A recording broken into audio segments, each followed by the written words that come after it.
नमस्कार दोस्तों। आज मेरा 7वां लेक्चर है। इसमें हम जो बाकी कॉन्सेप्ट और कन्वेंशन बच गए थे उन्हें कंप्लीट करेंगे। तो जो पहला कॉन्सेप्ट है वो है मैचिंग कॉन्सेप्ट। मैचिंग कॉन्सेप्ट का देखिए सीधा सा मतलब ये है कि जो भी आपके करंट ईयर के एक्सपेंसेस हैं उन्हें करंट ईयर में दिखाना चाहिए और जो हमारी करंट ईयर की इनकम है वो करंट ईयर में दिखानी चाहिए। मतलब all the current year expenses should be charge against current year income. इसका मतलब ये है कि अगर मैं 2025 और 26, अगर मैं 2025 और 26 का मान लीजिए प्रॉफिट लॉस बना रहा हूँ, अकाउंटिंग कर रहा हूँ, तो 2025-26 मतलब 1 अप्रैल 2025 से लेकर 31 मार्च 2026 तक के जो एक्सपेंसेस हैं जो इस साल से रिलेटेड हैं उन्हीं को हमें दिखाना है। मतलब 31 मार्च 2025 से पहले को कोई भी खर्चा हमें इस साल नहीं दिखाना है और कोई भी इनकम जो 31 मार्च 2025 के पहले की है वो हमें इस साल नहीं दिखानी है। ऐसे ही कोई इनकम या कोई एक्सपेंस जो एडवांस नेचर का है जो 1 अप्रैल 26 के बाद का है तो वो भी हमें इस पीरियड में नहीं दिखाना है। इसका मतलब जो भी हमारा एक्सपेंस होगा या इनकम होगी वो कब से कब तक की होनी चाहिए, 1 अप्रैल 25 से लेके 1 अप्रैल 25 से लेके 31 मार्च 26 के बीच का होना चाहिए। ठीक है, तो तभी आपका जो करेक्ट प्रॉफिट लॉस है वो आपको पता चल पाएगा। ठीक है, तो all the cost applicable to the revenue of that period should be charge against that revenue. ठीक है, तो ये है हमारा मैचिंग कॉन्सेप्ट। मैचिंग कॉन्सेप्ट के वजह से ही हमारा जो है एक्रूअल कॉन्सेप्ट जन्म लेता है। तो मैचिंग कॉन्सेप्ट और दूसरा हमारा एक्रूअल कॉन्सेप्ट, ये दोनों क्या है, एक तरीके से एक दूसरे के पूरक हैं। ठीक है, outstanding expense, prepaid salary, unaccrued income, accrued income, ये सब किसकी देन है? ये सब मैचिंग कॉन्सेप्ट और एक्रूअल कॉन्सेप्ट की ही देन है। ठीक है, फिर आता है ऑब्जेक्टिविटी कॉन्सेप्ट। ऑब्जेक्टिविटी कॉन्सेप्ट क्या है? जो भी ट्रांजेक्शन्स आप रिकॉर्ड करते हैं वो ऑब्जेक्टिव मैनर में आपको रिकॉर्ड करने हैं। मतलब इस पे किसी भी तरह का आपका पर्सनल जजमेंट नहीं होना चाहिए। It should be free from personal bias. तो इसका मतलब जो भी ट्रांजेक्शन है वो फ्री फ्रॉम पर्सनल बायस कब होगा? जब वो किसी वेरीफाइबल डॉक्यूमेंट या वाउचर के तहत सपोर्टेड होगा। इसका मतलब जो भी आप रिकॉर्ड करते हैं ट्रांजेक्शन उसका एक वेरीफाइबल डॉक्यूमेंट होना चाहिए और वाउचर होना चाहिए। बिना वाउचर के या बिना वेरीफाइबल डॉक्यूमेंट के आप ट्रांजेक्शन रिकॉर्ड नहीं कर सकते। ठीक है, तो ये है हमारा ऑब्जेक्टिविटी कॉन्सेप्ट। ठीक, फिर आता है आपका कन्वेंशन। कन्वेंशन देखिए 3 तरह के हैं। एक है full disclosure, convention of materiality, फिर है कन्वेंशन ऑफ कंजर्वेटिज्म या प्रूडेंस। तो बात करते हैं फुल डिस्क्लोजर की। तो फुल डिस्क्लोजर का जो कन्वेंशन है वो क्या कहता है? हमारी जितनी भी सिग्निफिकेंट इंफॉर्मेशन है जो हमारे ऑर्गेनाइजेशन के इकोनॉमिक अफेयर को इम्पैक्ट करती है, इट शुड बी डिस्क्लोज। मतलब पूरी तरीके से हमें सारी इंफॉर्मेशन को क्या करना चाहिए? डिस्क्लोज करना चाहिए।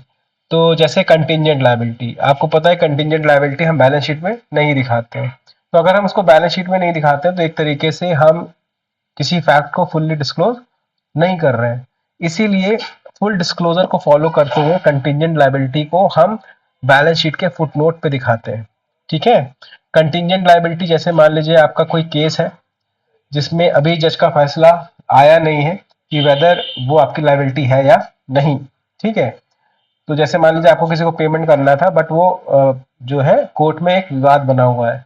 तो अब जो फैसला है वो आपके फेवर में भी आ सकता है या आपके अगेंस्ट भी आ सकता है। तो अगर आपके अगेंस्ट में आता है तो फिर वो पैसा आपको देना पड़ेगा। तो वो बन गई आपकी कॉन्टिजेंट लायबिलिटी। मतलब ये जो है कोई फ्यूचर इवेंट पे डिपेंडेंट है। मतलब अभी ये लायबिलिटी है नहीं बट आगे चल के ये लायबिलिटी बन सकती है। ठीक है, तो देखिए अगर आपने अकाउंटिंग मेथड को चेंज किया है, फॉर एग्जांपल अगर हम डेप्रिसिएशन की बात करें तो स्ट्रेट लाइन मेथड से अगर आपने उसको WDV मेथड किया है तो उस केस में भी आपको इसे मेंशन करना पड़ेगा। अब बात करते हैं इन्वेस्टमेंट की। तो जो कॉस्ट होती है वो हम बैलेंस शीट में दिखाते हैं, बट उसकी मार्केट वैल्यू को हम उस बैलेंस शीट में नहीं दिखा सकते क्योंकि हम हिस्टोरिकल कॉस्ट कॉन्सेप्ट को फॉलो करते हैं। इसलिए इन्वेस्टमेंट की जो मार्केट वैल्यू उसको हम फुटनोट में दिखा सकते हैं ताकि जो user of the accounting information है उस तक और सही इंफॉर्मेशन फुल्ली डिस्क्लोज होकर जाए। Now comes the concept of materiality. तो इस कॉन्सेप्ट को पढ़ने से पहले ये जान लेते हैं कि मटीरियल इंफॉर्मेशन होती क्या है। तो कोई भी इंफॉर्मेशन जो यूजर के डिसीजन को इम्पैक्ट करे, ठीक है, डिसीजन मेकिंग को जो हमारे इम्पैक्ट करती है उसको हम मटीरियल इंफॉर्मेशन कहते हैं, मतलब काम की बात एक तरीके से। तो ये क्या है, exception to the convention of full disclosure. Full disclosure क्या कहता है कि सारी इंफॉर्मेशन हमें बतानी चाहिए, बट मटीरियलिटी क्या कहता है, हमें केवल उन्हीं इंफॉर्मेशन को शो करना चाहिए जो हमारे मैनेजमेंट या user of the accounting information के डिसीजन को इम्पैक्ट करता हो। तो इसका मतलब जो इनसिग्निफिकेंट या इररिलेवेंट इंफॉर्मेशन है इसको डिस्क्लोज करने का जरूरत नहीं है। तो अब ये कोई इंफॉर्मेशन रिलेवेंट है या इररिलेवेंट है वो डिपेंड करती है कि आपका नेचर ऑफ ऑर्गेनाइजेशन क्या है, उसका साइज क्या है ना। तो अगर हम बात करें नेचर ऑफ ट्रांजैक्शन की, तो अगर 500 रुपए का स्टॉक है, मिसमैच हो रहा है, तो ये एक छोटी बात है। बट वहीं पे अगर 500 रुपए का कैश मिसमैच हो रहा है तो ये बड़ी बात होती है, ये सिग्निफिकेंट इंफॉर्मेशन है, ठीक है। तो वैसे ही अगर हम एक छोटी सी कंपनी का देखें, अगर उसका 5,000 रुपए चाय का खर्चा आ जाए तो ये एक सिग्निफिकेंट अमाउंट है। बट वही एक मल्टीनेशनल कंपनी में अगर चाय का खर्चा 5 से 10,000 भी आए या 50,000 भी आ जाए तो कोई ज्यादा मटीरियल इंफॉर्मेशन वो नहीं है, ठीक है। तो डिपेंड करता है नेचर ऑफ द ऑर्गेनाइजेशन और साइज ऑफ द ऑर्गेनाइजेशन पे। और आखिरी में जो हमारा बहुत इंपॉर्टेंट जो कन्वेंशन है वो है कन्वेंशन ऑफ प्रूडेंस या कन्वेंशन ऑफ कंजर्वेटिज्म। ये क्या कहता है, ये कहता है देखो जितने भी फ्यूचर में होने वाले प्रॉफिट और गेन्स है उन्हें हमें क्या करना चाहिए, इग्नोर करना चाहिए, उसे हमें अकाउंट फॉर नहीं करना चाहिए।